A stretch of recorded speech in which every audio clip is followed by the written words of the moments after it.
UFC Tampa is the last fight card of the year. We have 13 fights with a very good and very intriguing main event. My name is Angelo. This is We Want Picks. And I'm going to break down the entire UFC Tampa fight card, giving you my picks, predictions, and DraftKings plays. But before we do that, I've got a little announcement to make. We have an app. That's right. We have an app. It is available right now in the App Store. Here is what it looks like in the App Store. It is only available on iOS right now. We're working on Android. We had an Android version. The sign-in was a little wonky. So we said, let's just focus on iOS because we know that experience is top-notch. You can do everything in the app that you can do on the website. So download the app now. Costs nothing. You log in. You're good to go. Check that app out. I'm going to say app about 5, 6, 7 more times. So it's in your head. We Want Picks app for We Want Picks. We Want Picks has an app. They have an app. They made it. There's an app. Let me download the app.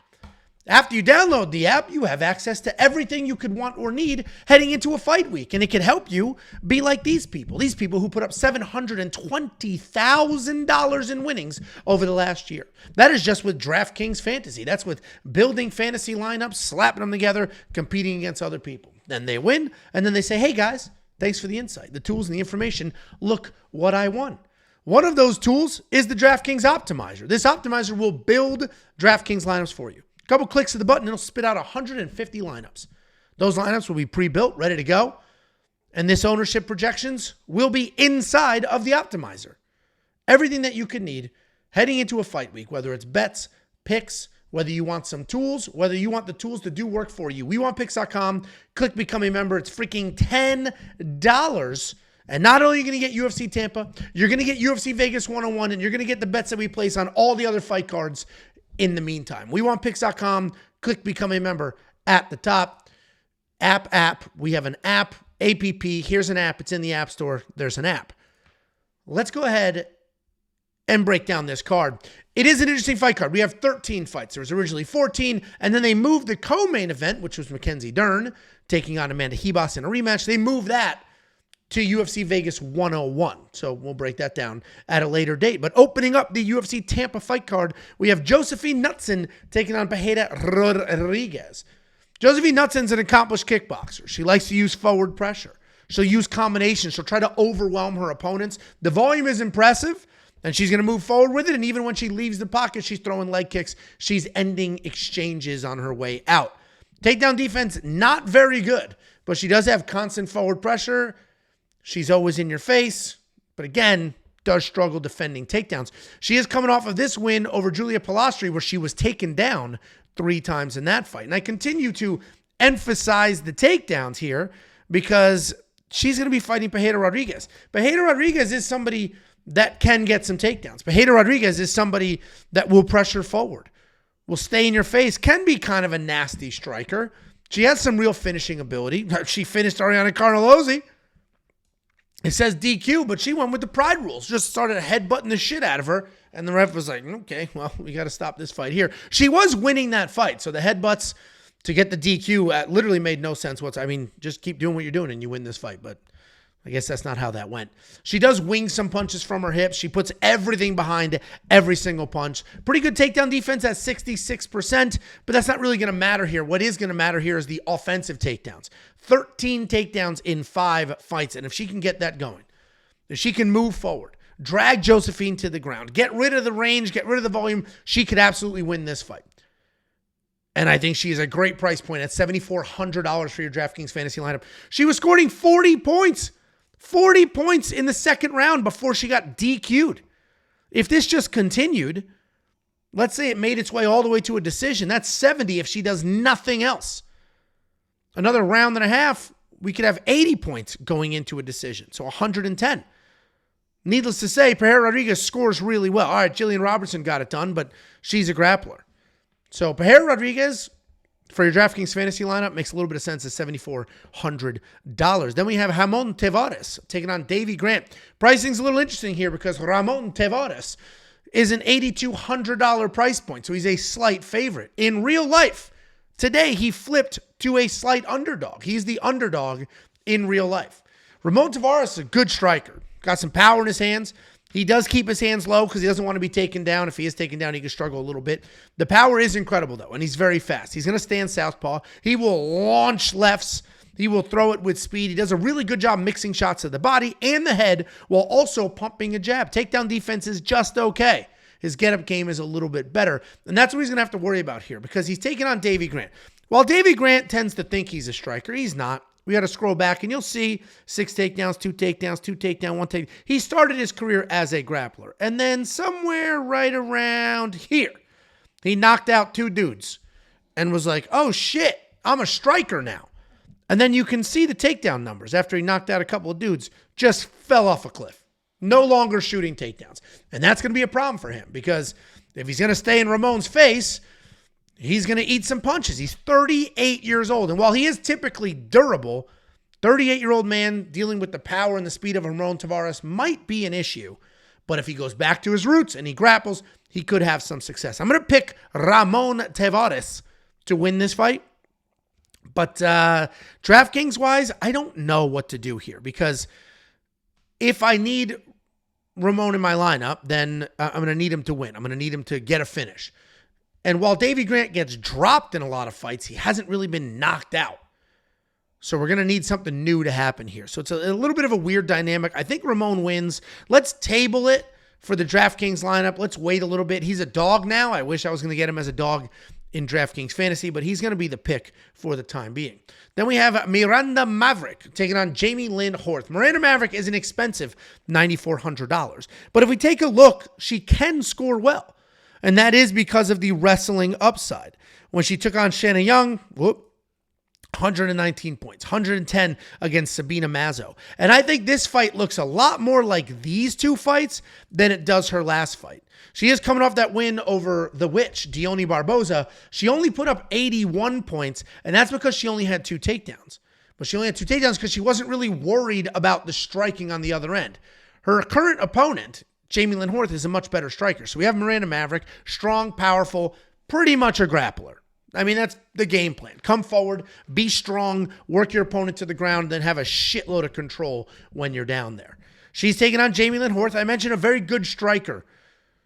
She has got solid accuracy. She's got good power. She moves well. She'll mix up different kickboxing techniques while pressuring. She's got really good high fight IQ. That doesn't mean the skills are always there, but the fight IQ is there, meaning she can be taken down pretty easily. She's coming off that close win over Ivana Petrovic where she was taken down easily, but threw up an armbar, threatened with a little bit of something on the ground.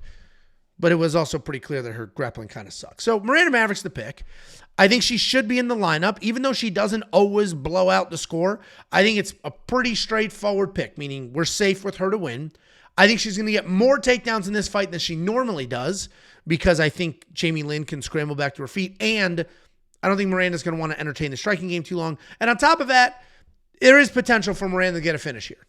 If she's going to submit anybody, it could be Jamey-Lyn. So Miranda's the pick, and I think that $9,400 will make a little bit of sense in your lineup. Then we have Felipe Lima taking on Miles Johns. You guys are not going to like this breakdown. Felipe Lima, I get it. He's young, he's fast, he's very well-rounded, and he's flashy. He is a bantamweight. This fight's at featherweight, but that's fine. Miles Johns has also fought at bantamweight. Felipe is good. I get it. He's good. I'm about to pick against him. That's why I'm like pausing awkwardly here because I'm trying to figure out how to give him his credit for his skills, but still sort of caution it on the other side. He'll throw spinning attacks, wild jump kicks. Like, he is creative. He is fun. He does a lot of really cool things. His grappling isn't phenomenal, but he'll snatch things up in scrambles while making stuff happen. He was going into the 3rd round in his last fight. Lost a round, won a round, and then managed to get a takedown and a submission. And that has a lot of people convinced. That was on short notice, but that has a lot of people convinced, like, this guy is an absolute beast. And he is good, and he is fun, and he is creative. But Miles Johns has been around for a while. He's a good, strong wrestler. He's got big, heavy hands. The big issue is he slows down. Like, his cardio's not great, but he's not a quitter. He's just exhausted while continuing to try to fight. If I could guarantee Miles would wrestle and had a full 15 minutes of cardio, he'd be the pick of the century. I would lay a bunch of money on it. The problem is you can't guarantee that. So now we have to run with what we have. Do we think Miles Johns is going to wrestle heavy, avoid the flashy striking, and get it done? Well, He fought Cody Gibson with a couple of well-timed takedowns, squeaked it out, only scored 70 points. He beat Douglas Silva de Andrade, didn't even try to wrestle, but that's fine. That guy's built like a bowling ball. He fought Morales, beat him, only had one takedown, 55 points. Point being, I actually think Miles Johns can win this fight, but he does not score well enough. Even at $7,300, he does not score well enough. In 2 of his last 3 fights, he did not cover that salary, and those are wins. 2 of his last 3 wins did not cover the salary. So even though I'm picking a pretty heavy underdog here, you can't have him in your DraftKings lineup. He just does not score very well. Then we have Sean Woodson taking on Fernando Padilla.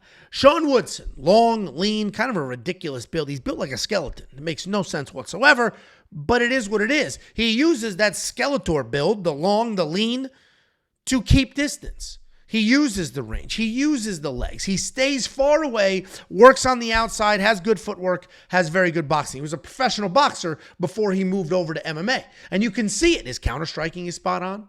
His boxing in general is very clean. He uses range really well when most MMA fighters do not. He's got a couple of offensive takedowns as well, and his takedown defense is very, very good, mostly because he's nuts long and uses, like you can't see what I'm doing with my arms here, but he'll get his legs as far away as possible so you can't wrap your legs around. If you go to a single, well, he's got that other leg bouncing while stuffing the head. So Sean Woodson, very good boxer, very good takedown defense, couple of offensive takedowns as well.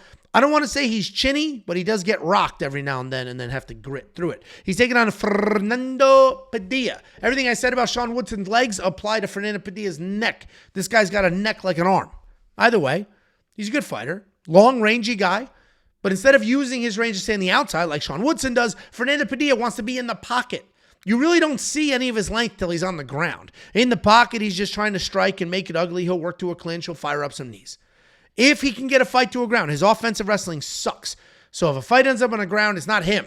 His opponent gets it there. But if he can get a fight to the ground, that's when you see the length. He's wrapping things up. He's using that length really, really well. And he's a problem for a lot of people in a lot of areas. Tons of forward pressure, good grappling. I don't think it's going to be enough. I think the fact that he does not have the wrestling to get it to the ground is the problem. Because if he had better takedowns, then we have a very interesting fight here. But Sean Woodson's 84% takedown defense, his ability to manage range, the footwork, he's just as long as Fernando. I think that's all going to work in Sean Woodson's favor. The problem is he's very expensive and he's a decision fighter and we're not going to get any grappling. So Sean Woodson's going to be the pick, but he will not be in my DraftKings fantasy lineup. Then we have Joel Alvarez taking on Drakkar Klose. People love Joel Alvarez. They love him. The Joel Alvarez fan base are some of the most loyal, delusional fans on the planet. Every single fight this guy is in, people are convinced he's going to dominate, including this Arman Tsarukyan fight. February 26, 2022. I'll never forget the day. I spent the whole week saying Arman Tsarukyan was going to win that fight. And all the dorks and the losers, all the diehard Joel Alvarez fans told me I was an idiot, I was wrong, I was crazy. And look at the pricing. Joel was $7,100. I picked a favorite, a big favorite. And people went nuts. I actually should take the time, go back, find that video, and then just read the comment. Dude, people went nuts in the comments saying, oh, I used to respect you. I can't respect you now. How could you pick Arman? This is a minus 250 favorite. And I was like, because Arman's a nasty wrestler. He's going to take Joel down and beat the shit out of him. And that's what happened. And I've carried that anger towards you, towards the Joel Alvarez loyalists who were attacking me for picking against him. So I've been rooting against Joel. I said, Mark DeCasey's a good striker. He'll beat his ass. Didn't happen. Ooh, Els Brenner. Look what he did to Garam. He'll beat his ass. Didn't happen. So now I've done the flip. I have to respect Joel for his skills. The guy is a finisher. His hands have looked better than ever. In this last fight, his hands looked unbelievable. Specifically, he got the fight done with his knees, but his striking looked great. We know what a beast he is on the ground. It's the in-between that doesn't exist. He's got no takedown defense. He's got no takedown offense. And this fight will be interesting because he's fighting Drakkar Klose. A lot of people just writing Drakkar Klose off. Dude, he's $6,900. This is a gentleman on a 4-fight win streak. This is a guy who's pretty freaking good. He's only lost 2 MMA fights, one of which was to Beneil Dariush, who's nasty. Arman Tsarukyan's fighting for a belt. Arman Tsarukyan is a guy that smoked Joel Alvarez. And unfortunately, Drakkar Klose is not Arman Tsarukyan. Drakkar Klose is a wrestler. He wrestled in high school. I believe he was a state champion, something like that. And I wish he still had that wrestling acumen. He didn't take down Joaquim Silva, who's 40 in his last fight. Didn't take down Joe Selecki. Did end up in a pretty wild grappling exchange in that fight. So we have a guy who hasn't shot a takedown in the last couple of years. And I think if he wins this fight, he's actually going to need takedowns. Because we just saw the evolution of Joel's hands. And Drakkar Klose, on the end of this reach, Joel Alvarez is 6'3". On the end of that reach, dealing with that, might not have the best success. He was just wobble in his last couple of fights. So his chin's starting to go a little bit. And I think Joel Alvarez is actually going to be the better striker in this matchup. And on the ground, Joel's going to be the far better grappler. But I think, hopefully I'm not wrong, that Drakkar Klose could potentially have the grappling acumen to stay safe on the ground. So there's a world where Drakkar Klose gets the takedowns and just stays safe, elbows in. I think that's his only path to victory. All of that being said, Joel Alvarez wins this fight. And if he wins it by finish, as he wins his other fights, he will be worth the money in DraftKings Fantasy, and you should put him in your lineup. I do worry a little bit. Drakkar Klose is very good, and this just feels like a ton of disrespect for Drakkar. $6,900? We just broke down other fighters who are more expensive than him, who are nowhere near as good of a fighter. Drakkar Klose is good. I don't think he's going to win this fight. I'm probably going to pull the trigger on a Joel Alvarez, but watch. The one time I finally come around, say the guy's good, that's when he's going to get smoked again. Either way, Joel Alvarez is probably safe at $9,300. Then we have Michael Johnson taking on Ottman Azaitar. Don't let me convince you of anything here. Other than the fact that Michael Johnson, tried and true. This guy's been around forever. Let me just slow scroll. Look at this. Look at it. Look. Look at this damn screen. All the way back to 2010. 14 years ago, he fought Jonathan Brookins, and he lost. I don't recognize the Falaloto name. Falaloto. I don't recognize that name. I don't recognize Sass. Roller, Tony Ferguson, what's his name? Castillo. What the hell was his first name? He was a Team Alpha Male guy, I believe. Anyway, Michael Johnson is a good fighter. He's been around for 100 years. Pretty well-rounded guy overall. Good technical striking, good offensive wrestling. He's good. He's a good fighter with good skills, and he has fought a who's who. I mean, you're going to see that he fought Justin Gaethje, Khabib Nurmagomedov, Dustin Poirier, the Diaz brothers, Dariush Barboza, Melvin Gillard. That guy's a hero, literally.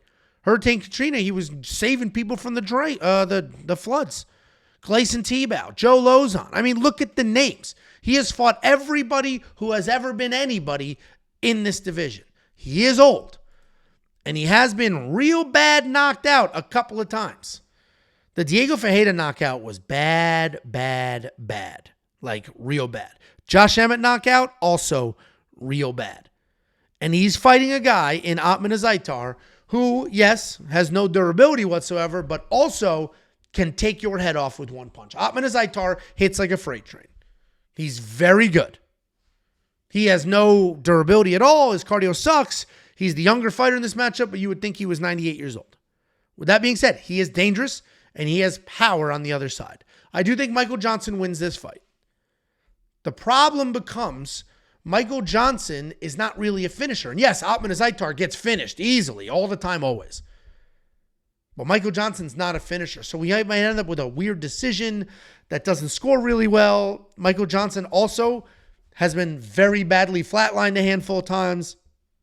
Ottman has the power. I'm going to fade this fight. Michael Johnson's going to be the pick. Pretty solid pick, but I'm not going to spend that DraftKings fantasy money on him. Then we have Navajo Stirling taking on Tokkos. Navajo Stirling, UFC debut. One of the most hyped, at least by the fan, UFC debuts I've seen in a while. According to the comment sections and everybody that's watched any video this week, Navajo Stirling is the future. He's the man. Navajo Stirling, sorry to break it to you, Ange. Navajo Stirling's going to win by knockout. Yeah, see? Hey, he might. He should. He's a minus 900 favorite. He better win by knockout. He's a former professional kickboxer. He's got all the skills on the feet. The problem is he only has 5 professional MMA fights. 5. Not 6, not 10, 5. And if you go watch those 5 fights, there's not a whole lot of grappling. But he defended some takedowns in his last fight. Yeah, that was on the Contender Series against another kickboxer. We haven't seen him fight a grappler. He only has 5 freaking fights, and none of them were against grapplers. So yes, he's a very good striker. He's got power. He should win this fight. 4 of his 5 fights are wins by knockout. He should also win this fight by knockout. But he is fighting a good grappler. He's fighting Tukos. And while he might not be UFC ready and his record's a little inflated and his real name is George, not Tuco, he is a grappler. Instead of forcing fights to the ground and chasing wildness, he actually waits for you to throw, for you to commit. And then he'll shoot his takedown. Then he'll make something happen. On the ground, he's very controlled. And he'll plot. He'll work to positions. Then he'll try to find his submission. His cardio is okay. He's got no real power. The game plan's pretty straightforward, but that's the only game plan you need in this fight. And yeah, he just got absolutely sparked in his UFC debut, but that was against Omar Sy. Omar Sy's no joke. That guy's a legit prospect. All of this ranting and raving is to say Navajo should win. This is set up for him to win. The UFC wants him to be somebody. The fans think he is somebody. The guy only has 5 professional fights. His opponent literally has 3 times the amount of fights and on paper is a bad matchup. But if Navajo defends a couple of takedowns, he's going to spark this dude, knock his ass out, and look spectacular doing it. Navajo should win. You could throw him in your lineup. We faded enough people on this card. But in betting world, not DraftKings fantasy world, I'm not betting on this. Not at these odds. The odds are gone. DraftKings fantasy pricing's locked in. It is what it is. And if he dominates this fight, he'll score really well. Great. But betting-wise, no bets on Navajo Stirling. Those odds are long gone. Should win. This is set up for him to win. But how many times have we seen UFC debuts get absolutely smoked? Then we have Adrian Yanez taking on Daniel Marcos. This is a controversial, in air quotes, kind of fight because a lot of people are split here. Adrian Yanez is a really good technical boxer. His hands are spectacular. Very high striking fight IQ. Really fast hands. Really good power. A solid chin overall before he started. Rob Font knocked him out. He's got a solid chin in general. Rob Font did catch him. Rob Font was getting absolutely pieced up. And Adrian just wasn't ready for that hook. Bang. Ate it. Next fight, but he lost to Jonathan Martinez. Jonathan Martinez lit his legs up. Took those legs out early. Adrian Yanez was on our call-in show, literally talked about it. He's like, I've never felt anything like that. My leg was toast. Done. Like, that was it. So, yeah, 2 losses there, but kind of fluky losses. He just put away a pretty durable Vinicius Salvador. And again, Adrian Yanez has really fast hands, good technical boxing, and he is a guy whose striking is very, very good. And that's what makes this matchup interesting because, yes, Daniel Marcos is undefeated.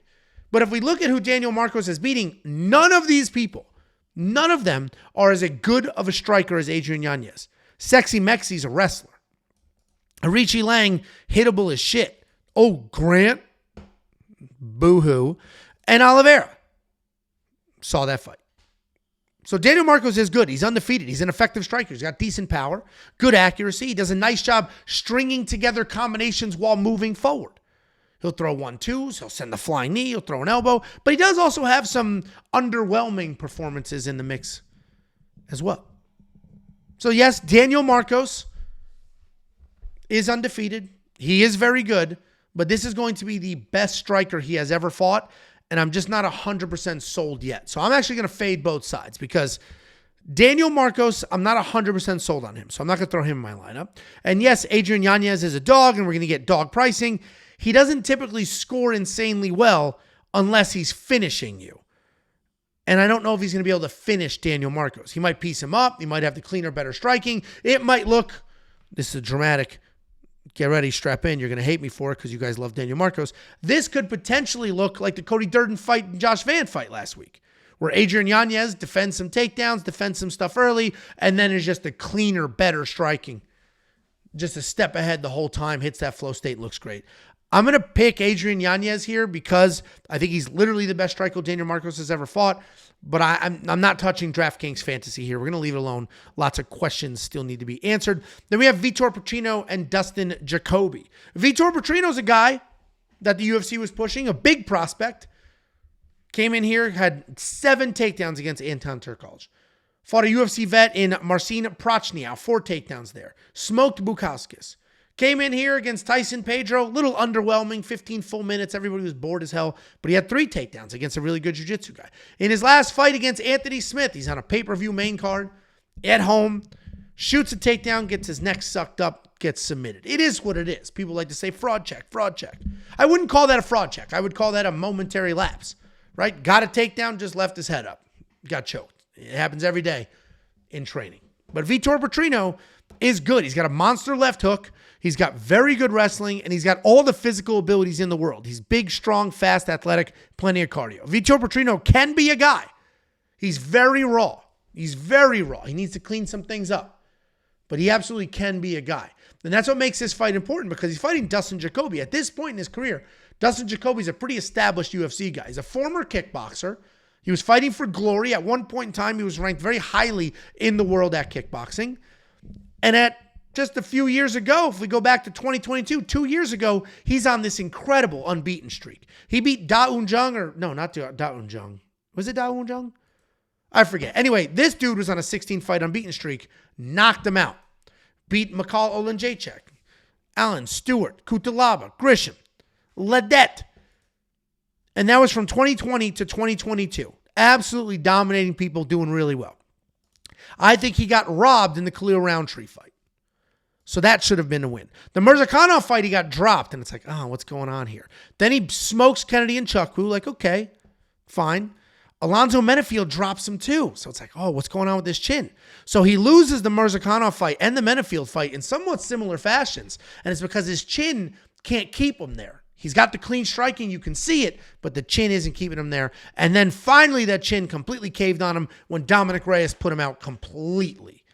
And that can be a little problematic in this fight because Vitor Petrino hits like a freight train and has very good wrestling. Jacob made this comparison the other day and it was a perfect one, and it was the Menefield fight. Jacob said this could look a lot like the Alonzo Menefield fight where Dustin Jacoby's winning the minutes, having success for longer periods of time, but Vitor Petrino has the big moments to take the rounds, has a knockdown, has a big takedown, has the bigger moments that the referees or the judges see and they say, I got to give the round to this guy. So this is an interesting fight. I am going to pick Vitor Petrino, and I think he can make it happen. Dustin Jacoby's a guy that I've been a fan of for a little while now, but Father Time is nobody's friend in this sport. And once the chin starts to give up, we saw it, a little couple cracks in the Mirzakhanov fight. This fight didn't go long enough to see it all. The Menefield fight, we saw a couple of cracks, and then it finally full-blown broke in the Dominic Reyes fight. Then we have Manel Kape taking on Bruno Silva. I'm very confident in Manel Kape. The problem is he's not really worth his money. But Manel Kape is a very good striker, very good footwork, clean combinations. He doesn't always let his hands go. Sometimes it's a staring contest and he's just like, ugh. But he's got good footwork. He's fast. He's got a lot of fun out there, and he is a very good, clean striker. He's coming off this loss to Muhammad Makayev where he landed 20 significant. I mean, they just stared at each other the whole freaking time. Somebody said he broke his toe or some shit. Doesn't matter.